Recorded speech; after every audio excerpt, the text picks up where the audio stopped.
Obreros y estudiantes, unidos y adelante. Obreros y estudiantes, unidos y adelante.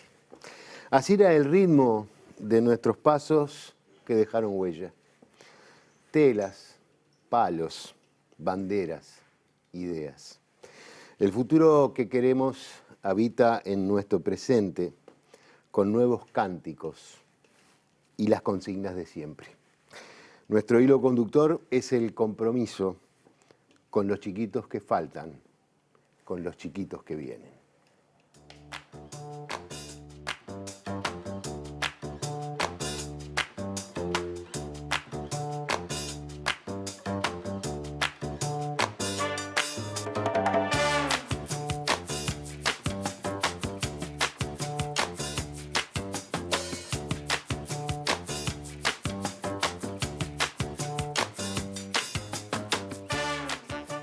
Buenas noches, bienvenidos a una nueva propuesta de Ideas Cruzadas. Hoy vamos a hablar con dos mujeres y vamos a hablar del movimiento sindical, el movimiento gremial, la universidad, el PIT-CNT, los trabajadores, en fin.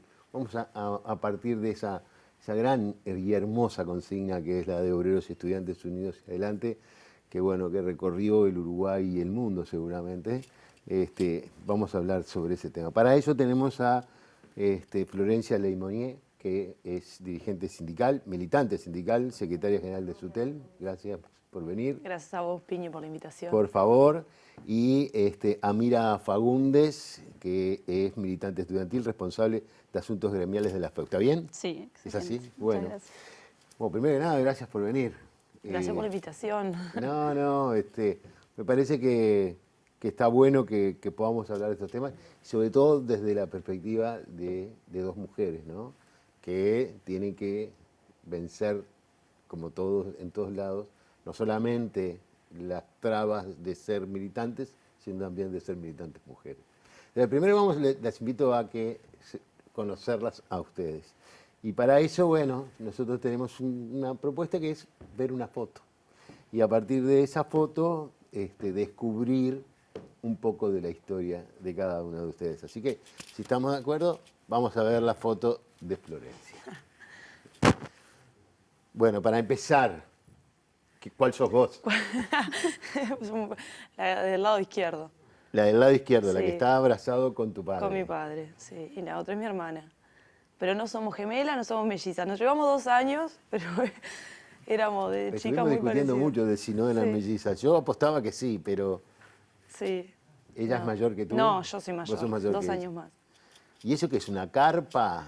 No, es una casa en Balizas, en realidad, el lugar de toda la vida, de la infancia, adolescencia, un poco no casual en realidad, porque mis padres trabajaban los dos, mi madre y mi padre, y mi abuelo en ILPE, la industria pesquera y Mirá. lobera del Estado.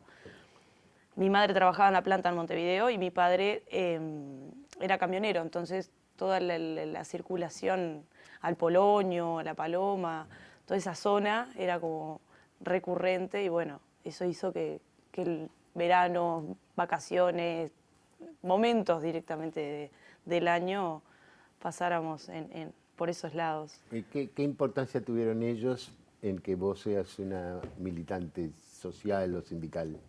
Y bueno, en realidad, antes de ser militante y demás, como mujer libre, con compromiso, con empatía, solidaridad, o sea, más que la educación como militante, sino en valores Sí, por eso que digo. sedimentaron, sí, posteriormente, la actividad militante en distintos espacios. O sea, los dos militantes también, mi padre por sobre todas las cosas, porque como es una familia en ese sentido muy más hegemónica en tanto que el varón, o sea, la madre está en la tarea de cuidados, Claro. o sea, mi madre militaba también de alguna forma, si nos cuidaba a nosotras para que mi padre estuviera con alguna responsabilidad, pero los dos involucrados siempre en todas las causas sociales, mi padre más vinculado al movimiento sindical, a través de lo que fue el sindicato de ILPE y posteriormente AFI, porque cuando se privatiza ILPE,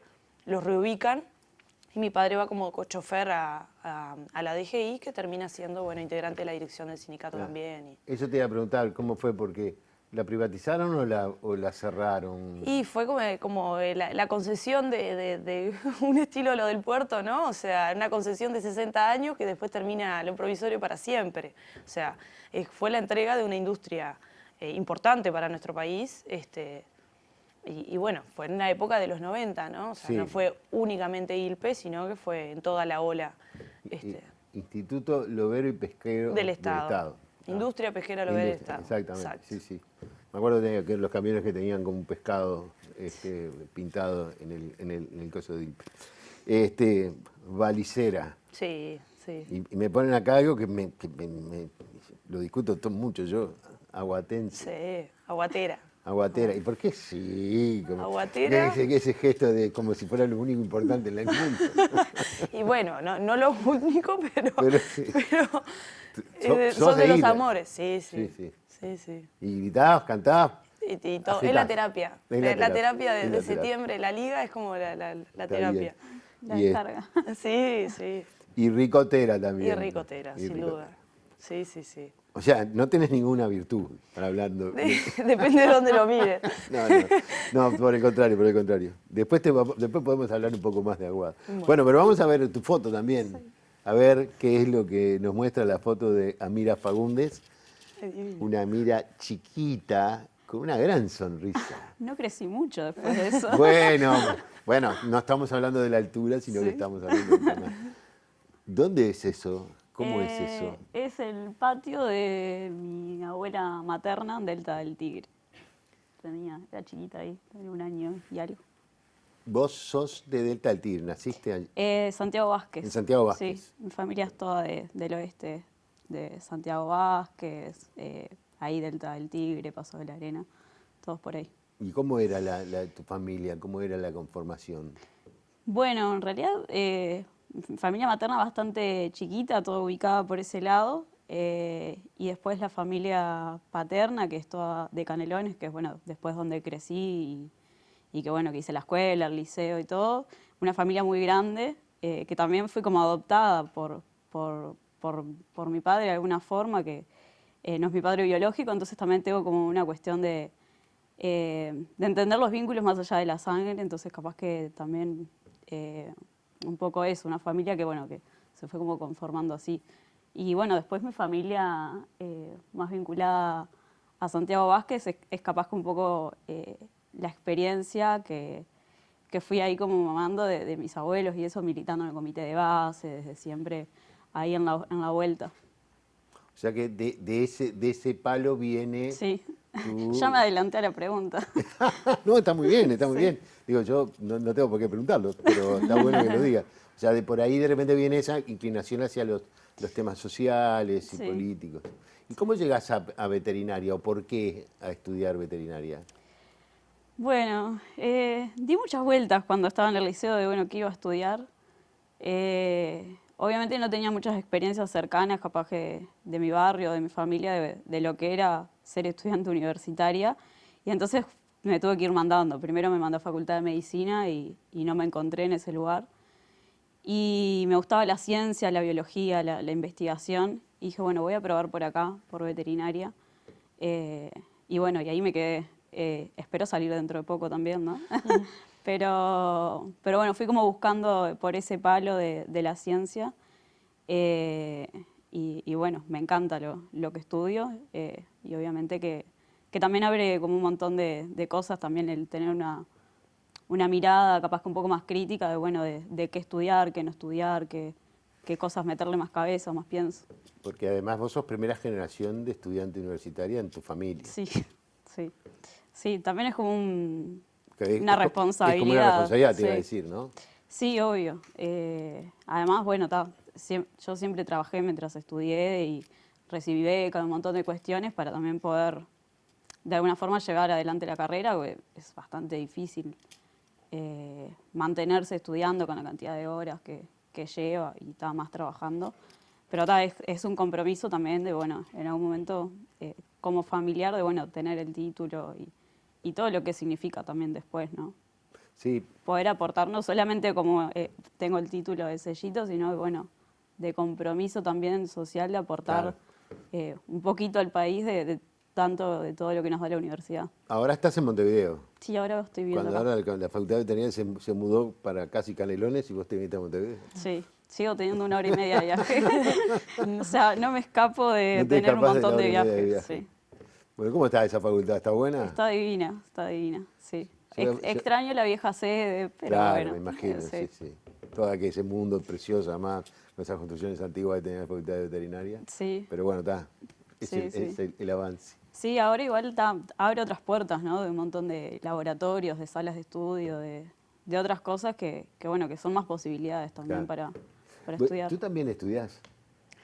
¿O Sí, estudiabas? estudiaba, en realidad, yo he tenido más intentos por la vida laboral y por la actividad sindical, en realidad no he podido finalizar.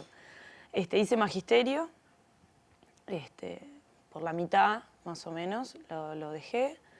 Después hice el intento de Facultad de Ciencias Sociales, también no pude sostenerlo. O sea, yo trabajo en Antel, en esa época trabajaba de lunes a sábados 8 horas y me era muy difícil, además la militancia sindical.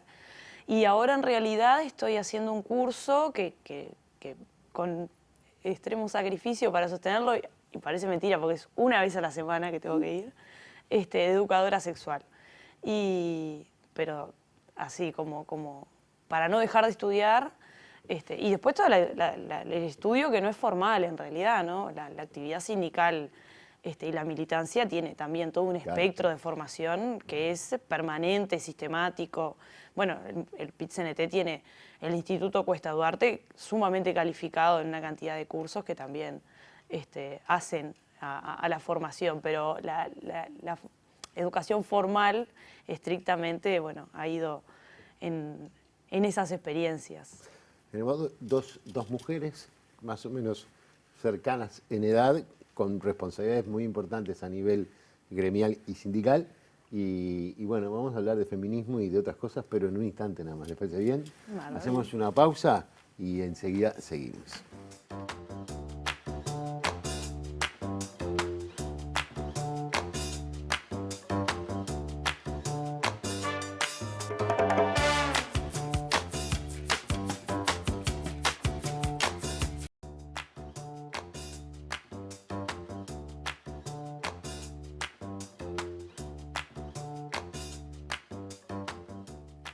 Seguimos conversando con Florencia Leimonier y Amira Fagundes. Y recién un poco estábamos hablando de, bueno, son dirigentes sindicales, dirigentes gremiales, mujeres y jóvenes, ¿tá? Entonces, bueno, ¿cómo es el mundo? Te voy a empezar preguntando, arrancando contigo, porque además vos haces un trabajo en Antel que es como que identificable que es un trabajo para los hombres. ¿Tá? Estar en la calle, en las cuadrillas, arreglando, no sé, los cables, la fibra óptica, lo que sea, ¿no? Los módem. Siendo mujer, ¿cómo fue ese proceso dentro de Antel? ¿Cómo lograste meterte y terminar con una responsabilidad sindical? Bueno, el vínculo con Antel, yo entro a trabajar en las cuadrillas, voy a hacer 10 años ya que estoy. O sea, tengo 33, entré más chiquita todavía, que hoy pienso en las circunstancias, digo, no puedo creer. Con 23 años, ¿qué hacía metiéndome en las cuadrillas? Pero Perdona, pero ¿cómo es? ¿Elegiste o entraste? yo trabajaba en el call center de Antel, en la Sociedad Anónima de Antel. Bien. Estuve casi 5 años, casi 5 años. Y Antel hace llamados y nos anotamos. Los que éramos del call center teníamos la posibilidad de evitar el sorteo, pasar todo el proceso de selección, pero no ir a sorteo. Y yo me anoté específicamente en las cuadrillas, porque yo quería trabajar en la calle, no quería trabajar más en una oficina ni atender gente de la manera así. Y bueno, pasé todo el proceso de selección y un día llegué, me dijeron, bueno, tal día, tal hora, en tal lugar. Y ahí arrancó todo un proceso que no fue sin chichones, obviamente. porque además fue un proceso del sector también, de empezar a incorporar en mayor cantidad. Fue el primer llamado después de mucho tiempo y además que incorporaba compañeras, o sea, en un porcentaje muy chico, ¿no? Hasta ahora todavía no llegamos al 30%, pero sin duda que ha sido un avance, porque es un sector que históricamente estuvo, bueno, un rubro masculinizado. Claro, por eso te digo. Pero bien, en realidad es como todo de aprendizaje, ¿no?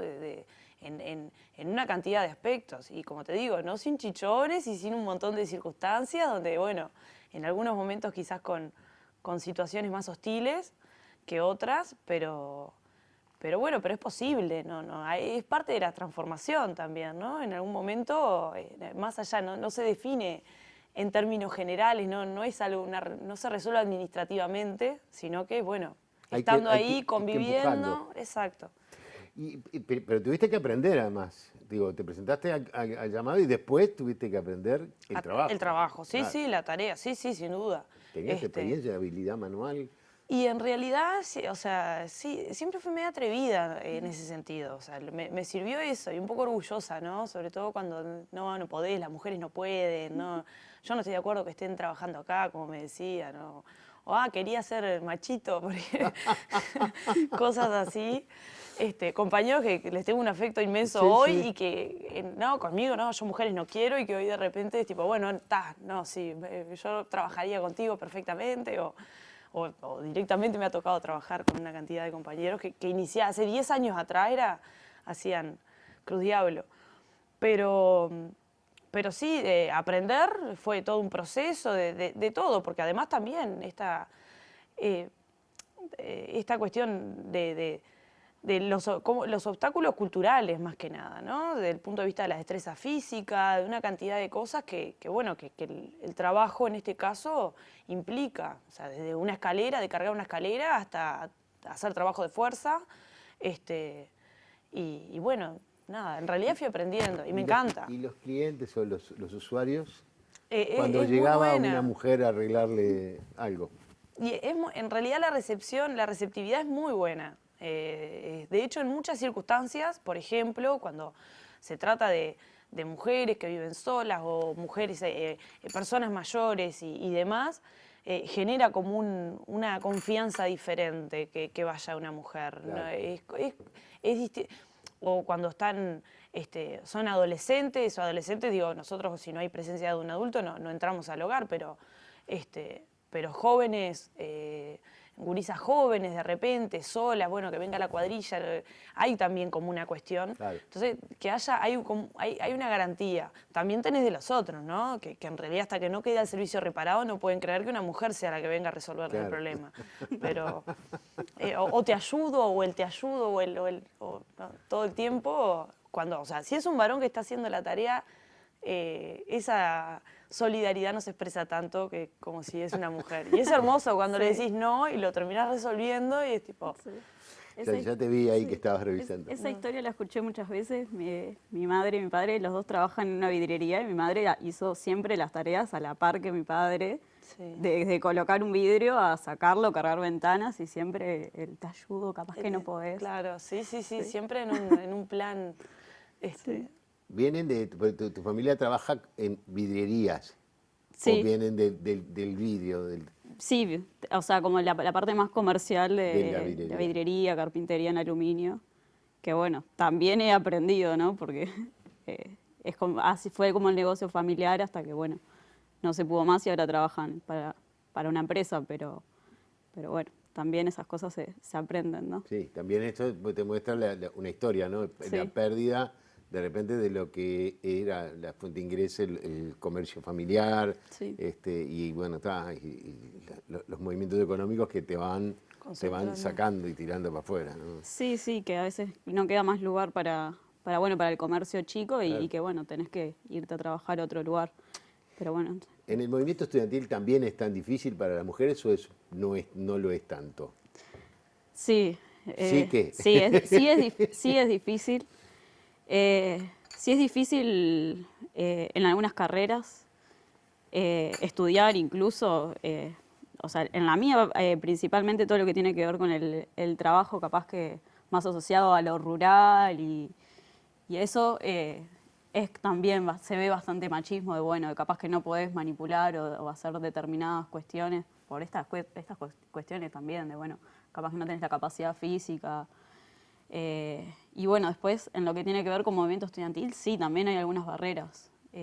Particularmente me toca una responsabilidad que tiene un vínculo como muy estrecho también con el campo popular, con el que tener que trabajar mano a mano con sindicatos, con la central, y que todos los compañeros, todas las personas que han estado antes en mi tarea han sido todos varones. Soy la primera mujer que asume esta tarea, entonces también tiene como una cuestión de cómo uno elige plantarse hacia, bueno, ir a determinados problemas que son compañeros trabajadores, obviamente, pero que también las mismas barreras que seguramente tiene que haber afrontado Flor, también las de alguna forma transitar desde acá, desde el movimiento estudiantil en otros espacios. Sí, toda tu experiencia en el trabajo en la comisión por el referéndum, supongo que también te llevó a tener muchas vinculaciones que además, como todo movimiento y como todo desarrollo, tiene que haber tenido muchas crisis y conflictos. Sí, sí, eso sin duda. Porque es natural, digo, no tiene nada de malo. Lo malo sería que no lo tuviera,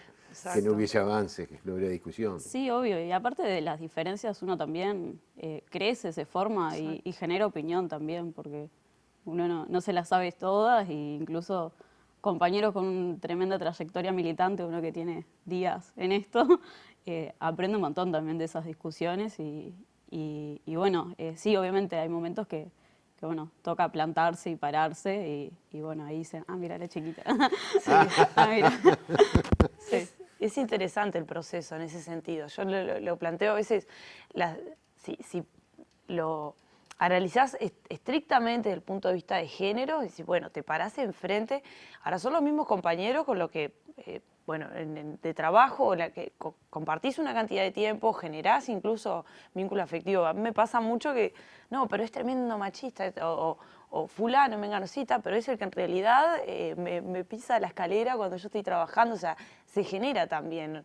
De la misma manera que el proceso está lleno de contradicciones, ¿no? O sea, y en eso es interesante, por eso no se resuelve en la propia práctica estas diferencias, ¿no? O sea, creo que también, más allá de que hay una lucha general, también es importante. Por eso es importante que las mujeres podamos participar en los espacios para justamente generar las condiciones prácticas, cotidianas de las transformaciones. Claro, vos decís como que de repente para las compañeras de trabajo, de estudio, determinada persona, mira, este es un machista, pero que con él tú convivís en el trabajo y tu relación con él es una relación normal. Bueno, pasa mucho o sea, eso no es a modo de que se entienda bien. Obviamente que hay que evidenciar cuáles son las dificultades, evidenciar los retrasos y cuando hay que marcarlos, hay que marcarlos. Y ahí porque la realidad te obliga a profundizar en las transformaciones. Pero a veces incluso en esta cuestión de, sobre todo el movimiento sindical, por ejemplo, que tenemos todavía importantes desafíos para seguir avanzando, que la composición, la integración de las direcciones, porque no es solamente el PIT-CNT, ¿no? Es incluso todos los sindicatos, las posibilidades, generar las condiciones para que las mujeres puedan participar y que a veces se simplifica, ¿no? Como una cuestión de los varones, los machirulos, bueno, pero son nuestros compañeros de trabajo, son nuestros compañeros de militancia, o sea... Luchan al lado nuestro. Entonces, exacto. Lo que hay que transformar también son las lógicas, no personalizar a veces. Sí, tanto. capaz que no, a veces como pensando en no jugar al, bueno, o quién aísla a quién, o quién o si desplazar o no, sino de, bueno, poder entender que la idea es transformar a la sociedad y eso significa poder compartir, discutir y que lleva un proceso largo hasta poder llegar a un acuerdo, pero que es parte de esa transformación. Y hemos transformado hasta la consigna, porque ahora ponemos obreras y estudiantes. Mirá. Y hacia adelante. Pero me hubieran dicho y la contaba diferente, la dije mal. Pero está muy bien la necesidad del trabajo de conseguir de alguna manera esa legitimidad, ¿tá? Porque en definitiva supongo yo que lo que se pretende es la legitimidad, es decir, que realmente se generen las condiciones para que las mujeres puedan acceder a las tareas que sean. Y si son tareas de responsabilidad y de representación también. Pero eso es como que necesita una legitimación. Y de alguna manera me da la sensación que en la medida en que los procesos se van dando y empiezan a aparecer mujeres acá, mujeres allá, como que van legitimando eso, ¿no? Eso que vos decías, bueno, 10 años hace que estoy con una cuadrilla, pero ahora ellos me gustó eso, ese que pone el pie en la escalera. Claro, Es el que te cuida la escalera para que no te caigas. Exacto, sí. Y ese es un trabajo que exige también la confianza. Exacto. De que vos vas allá arriba, vas a arreglar y que estás hasta abajo. de que entiendan en las circunstancias, parece mentira, ¿no? Pero el piropo, por ejemplo, ¿no? O sea, hasta verlo del lado, de decir lo incómodo que es el piropo, o sea, hasta aprender ese tipo de cuestiones que no digo que nosotros tengamos que maternar a los varones para que aprendan, pero sin duda que nosotras también podemos en lo cotidiano contribuir. Y después, bueno, estos cambios que vienen marcando el piso para seguir avanzando, ¿no? Y en eso hay una cantidad de procesos súper interesantes. O sea, porque mujeres militantes han existido siempre. Sí, sin duda. El tema es justamente cómo se terminan resolviendo muchas veces las responsabilidades de dirección cuando tenés muchas compañeras que en realidad desde el punto de vista de la trayectoria, la formación, tienen todos los créditos, si se quiere, por decirlo de alguna forma, para estar al frente de una cantidad de espacios. Sí. Me parece que además hay otro elemento que juega, que es, hay una sensibilidad diferente. Y que el movimiento sindical, que el movimiento estudiantil, que la política tenga otra mirada sensible desde otra perspectiva, siempre ayuda a crecer. O sea, no es solamente porque la mujer tiene derecho. Pensemos también que la mujer puede darle una mirada Aporta, nueva, sin duda. Puede un duda. aporte con una sensibilidad distinta. Sí. ¿No? No, y además tiene que ver también con cómo se va profundizando políticamente también el quehacer y la discusión de nuestras propias organizaciones, ya sea movimiento estudiantil, movimiento sindical, partidos políticos, de entender el rol que tenemos y que eso también tiene que ver con nosotras insistiendo todos los días y ese granito de arena, esa discusión en cada uno de centro de estudiantes, comité de base, sindicato, para llegar a que cada vez hayan más mujeres en espacios de representación y que tengan esta visibilidad que Flor decía, que seguramente han existido muchas compañeras que han militado, dejado su vida y con tremenda formación, pero que no fueron visibilizadas en ese momento y que la apuesta hoy es para que también ocupen esos espacios, de dirigir espacios y poderle dar esas improntas que cada uno tiene. Me quedé con dos cosas, una que leí, que dijiste tú, y una que dijiste recién. La de lo que dijiste recién de obreras, obreros y estudiantes unidos. Y lo otro con lo que me quedé es una frase de que algo así decías, es importante que las nuevas generaciones toman la posta, ¿no? Ustedes son las nuevas generaciones. A mí me pasa que ¿Quiénes son las nuevas generaciones? Yo ya tengo 26 años. Ya tengo, dice. Ay, qué horrible, ¿eh? No, yo cumplí 26 años, estoy en cuarto año de lo que es mi carrera y espero en algún momento recibirme y que el movimiento estudiantil en realidad es un trayecto de la vida que es corto. Por lo menos desde mi idea apuesto a que que se renueve, entonces también es como, ahora cuando tenemos reuniones de coordinación de movimiento estudiantil y me junto con gurisas que tienen 15 años, tengo 10 años más que ellas, entonces yo apuesto a que esas generaciones tomen esta posta. Vienen de secundaria. Claro, sí.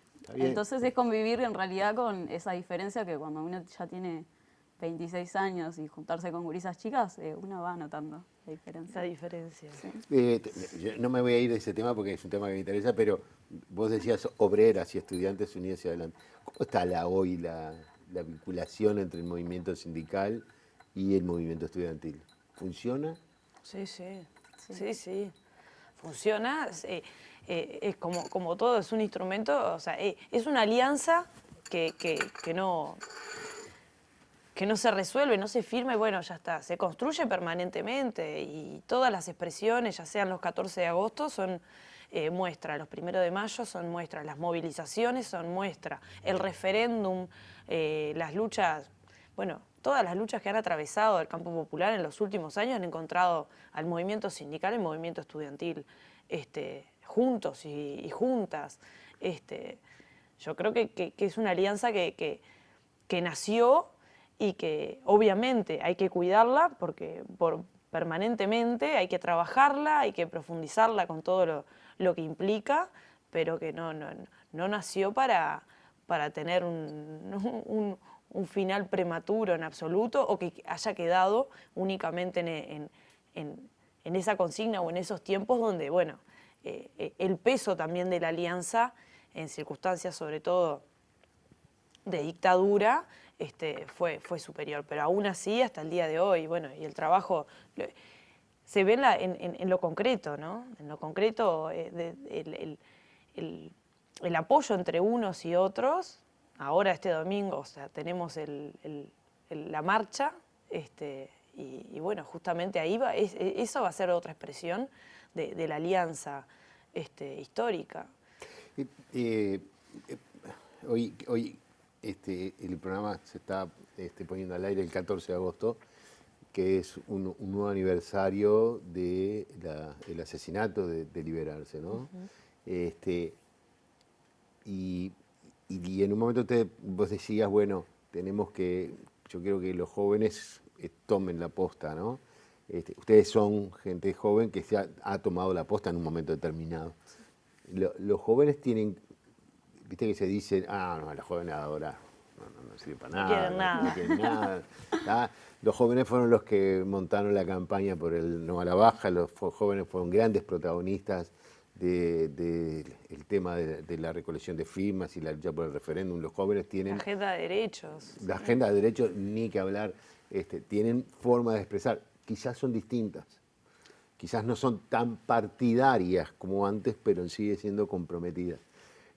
Cuando se plantea un 14 de agosto, el Día de los Mártires Estudiantiles, los estudiantes de hoy saben lo que pasó, lo comprenden. Sí. Ahí tenemos, creo que, un desafío enorme después de 2 años de pandemia y lo difícil que ha sido como organizar el estudiantado en general, poder transmitir a esto de las nuevas generaciones.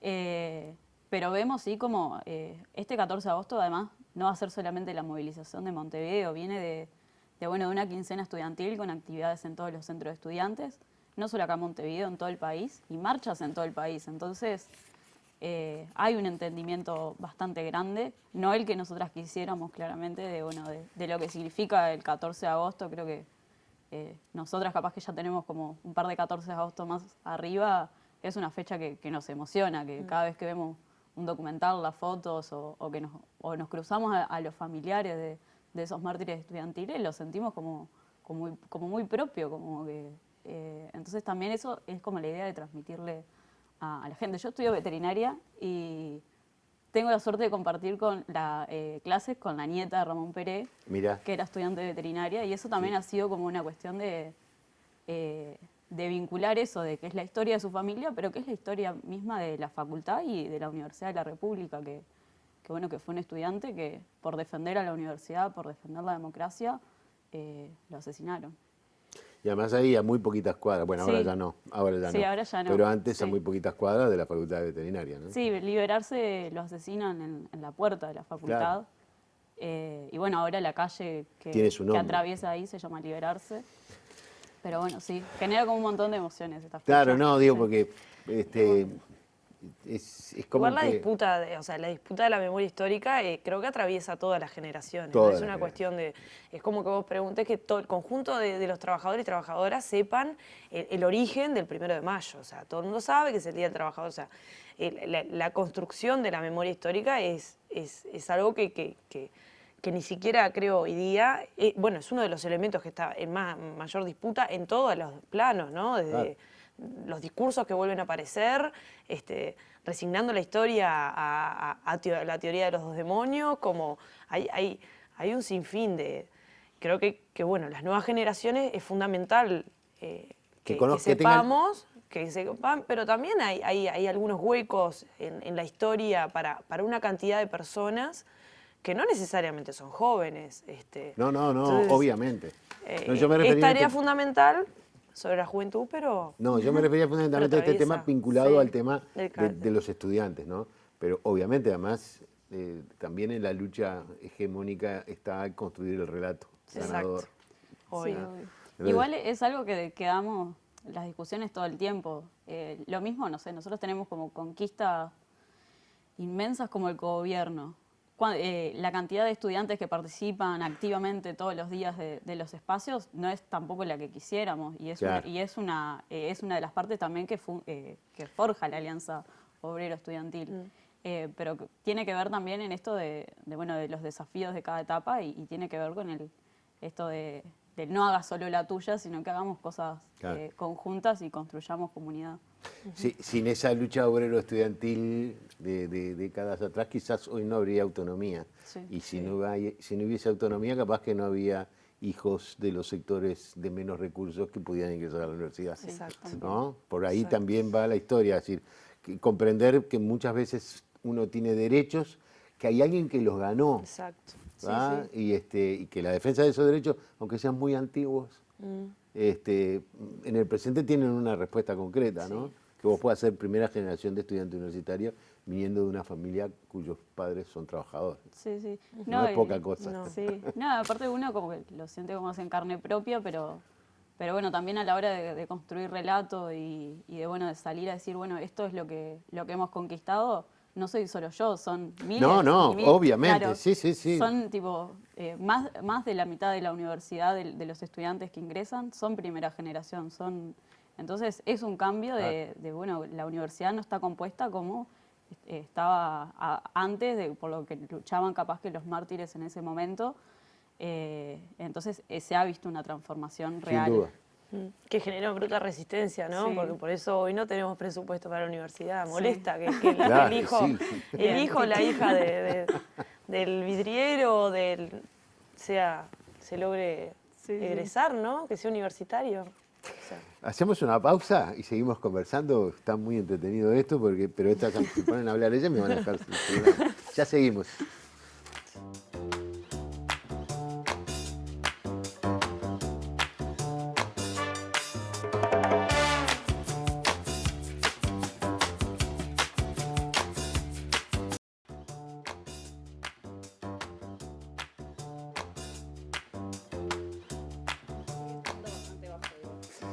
Seguimos adelante conversando con Florencia Leimonier y Amira Faúndez. Me quedé pensando ahora porque por estas horas como que hubo algunos ajustes en la rendición de cuentas y algún dinero le van a dar a la universidad y a la investigación, a la ciencia, mucho menos de lo que se requirió, mucho menos de lo que se necesita, sin duda.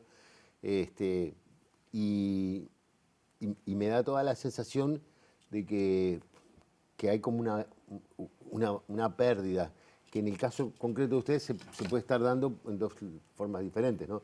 Por un lado, las medidas que pueden estar afectando a Antel, y por el otro lado, la disminución del presupuesto del apoyo de la universidad. ¿Estamos viviendo un momento complicado? Sí, bastante.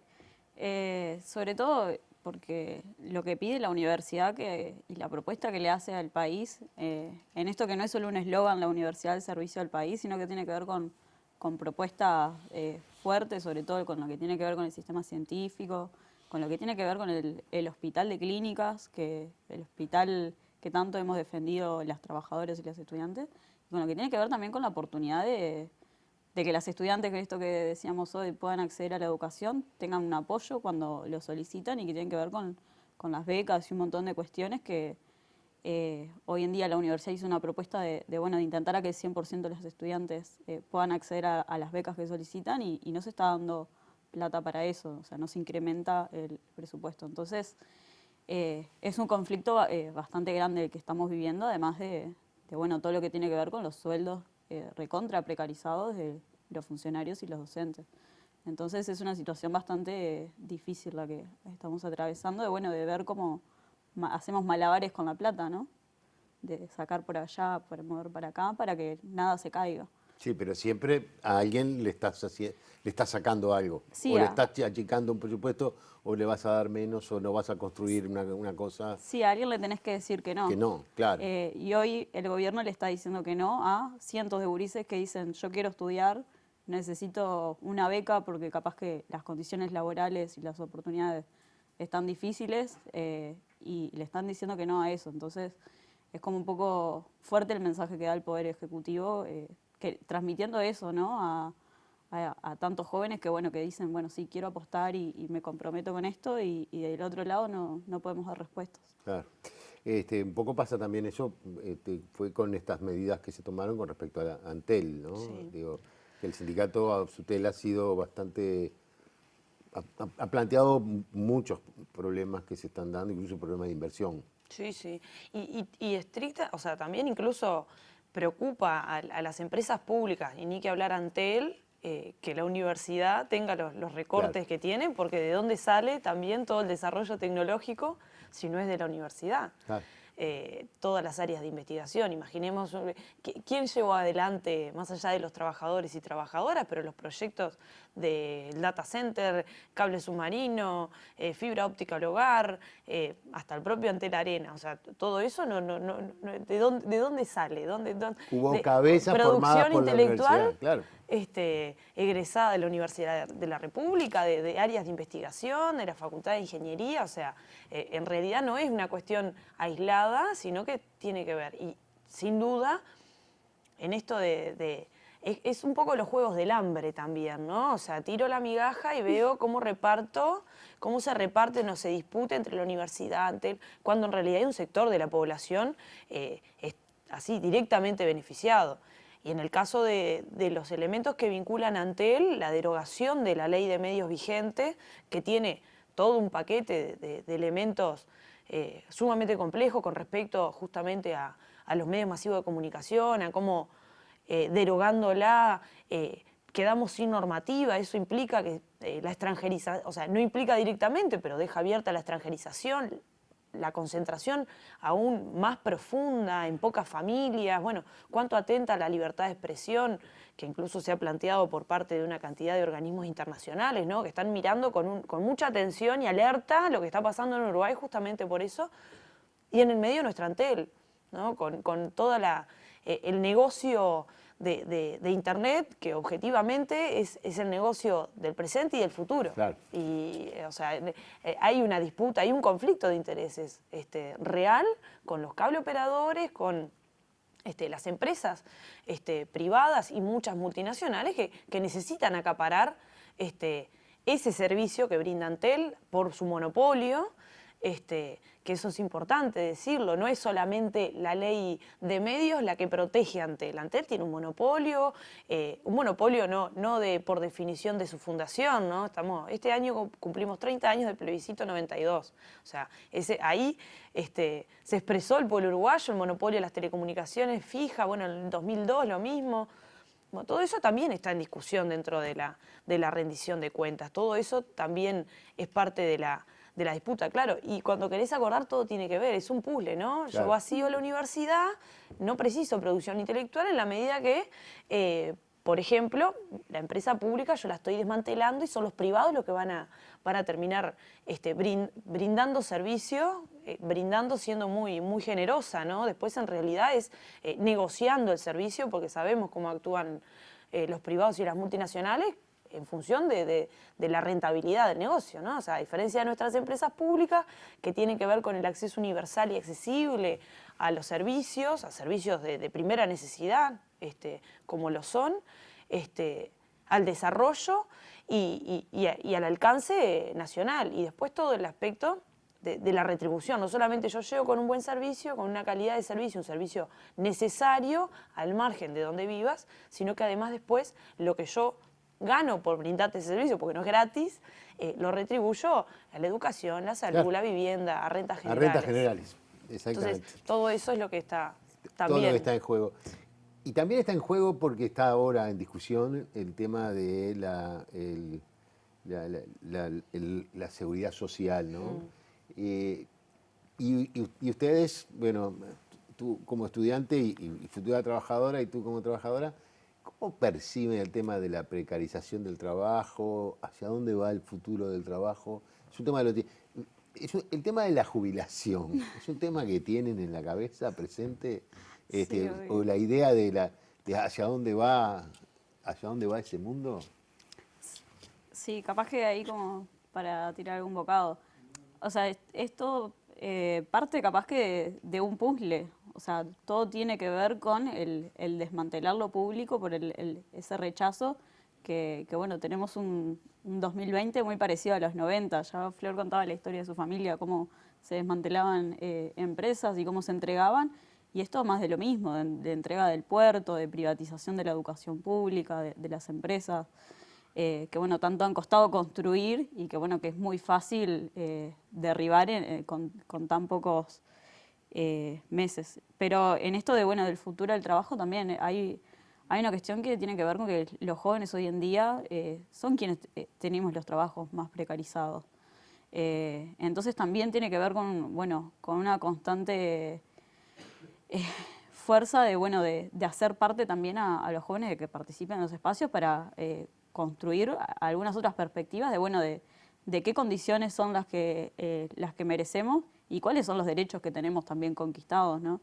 Entonces, bueno, esta reforma del BPS, esta reforma que sobre todo alarga la cantidad de años que vamos a trabajar quienes trabajamos hoy, tiene que también ser discutida y no como lo está haciendo el gobierno, que bueno, que baja un verticalazo y bueno, esto es lo que hay, entonces también vamos a dar esa pelea, ¿no?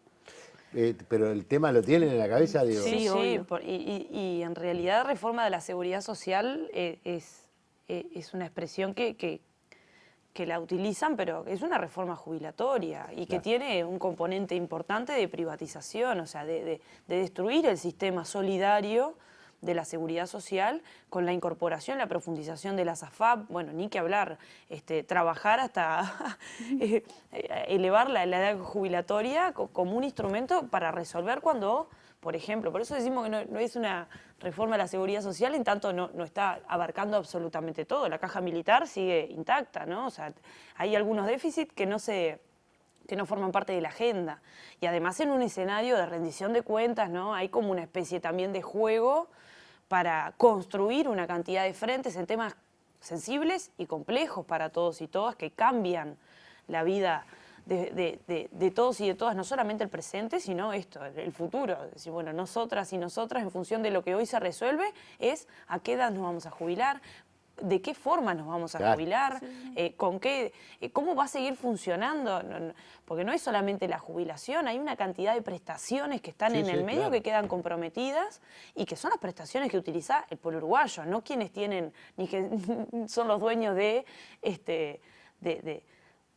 grandes superficies, no son los dueños no son los agroexportadores los que van y después piden el audífono o los lentes o las prótesis, o sea, somos nosotros y nosotras. Es precisamente, es decir, el sector de la población mayoritario que necesita que de alguna manera en toda esa conjunción que vos hacías y que tú también decías, la universidad, formación de técnicos y las empresas públicas, volcar a renta general, es decir, hay todo un circuito de movimiento que además para un país tan chiquito como este es muy importante. Claro que sí. Cumple una función muy, pero muy importante. Exacto. Y quizás es lo que ha sostenido el país, pero bueno, es una gran discusión. Yo en realidad lo que quería era escucharlas a ustedes. No, forman parte de la agenda y las preocupaciones centrales. Obviamente en mayor o menor medida hay gente que está mucho más, tiene como más idónea en estos momentos Sí, para sí. poder hacer, pero sin duda que forma parte Es un de la tema que agenda. va a tener una larga discusión, Sí. una gran sin discusión. duda. ¿No? Porque como nadie quiere pagar el precio político, entonces, bueno, se va a discutir Bueno, un por eso poquito. se desfiló el Me presidente. quedaron una pila de temas, la verdad. Me quedaron algunos que me interesaban a mí muy especialmente, pero la última, cortita porque ya me dicen que me tengo poco tiempo. ¿Va a haber Congreso del Pueblo? Mm, obvio que sí. Obvio que sí. Sí, ya estamos trabajando para eso. Sí, ¿quién está trabajando?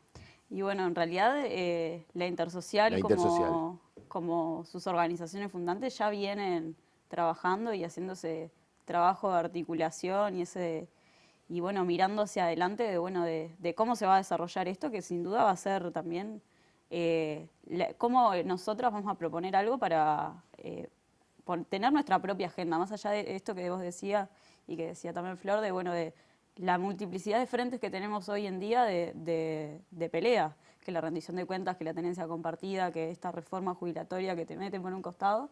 Y bueno, esta es nuestra alternativa, decir, bueno, por acá van las grandes mayorías del pueblo, y bueno, para eso ya empezó a funcionar este trabajo colectivo de pensarnos hacia adelante. Muy bien. Después del referéndum, nadie se fue para la casa. O sea, el Congreso del Pueblo se está gestando y obviamente va a tener su forma, sus acuerdos, sus alianzas, pero lo más importante en definitiva es eso, que la gente después del 27 de marzo no se fue para la casa, sino que está en los territorios organizándose y discutiendo, porque en realidad en última instancia lo que vamos a hacer es discutir, decir, bueno, Claro. ¿cómo queremos vivir los uruguayos?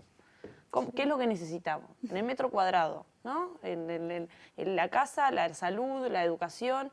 Bueno, eso va a ser parte de la discusión o los pilares para profundizar en una agenda, en un programa que sea popular, que sirva para cualquier partido político que quiera abrazar. Bueno, el pueblo va a tener su propio programa. Eso se va a intentar y ni que hablar siempre promoviendo la unidad, ¿no? En la organización y en la lucha para resistir hoy, pero sobre todo porque en algún momento también tenemos que poder construir Para construir mañana. Un mañana, exacto. Bueno, muchísimas gracias por haberme acompañado esta noche. Fue un gusto para mí. Hemos pasado muy bien y bueno, hemos aprendido por lo menos muchas cosas de parte de ustedes, así que por lo menos yo les agradezco a ustedes y les agradezco a quienes nos han acompañado en este día tan especial, este 14 de agosto, donde se conmemora un aniversario del asesinato de Liberarse. El Día de los Mártires Estudiantiles en el marco de esto que hablábamos, ¿no? La creación de un Congreso del Pueblo, como ya lo hubo en su momento y que sentó las bases de un gran desarrollo que pueda servir para reflexionar sobre el Uruguay que queremos. Gracias por haber venido. Bueno, muchas Y a gracias. ustedes los profe. espero el domingo que viene.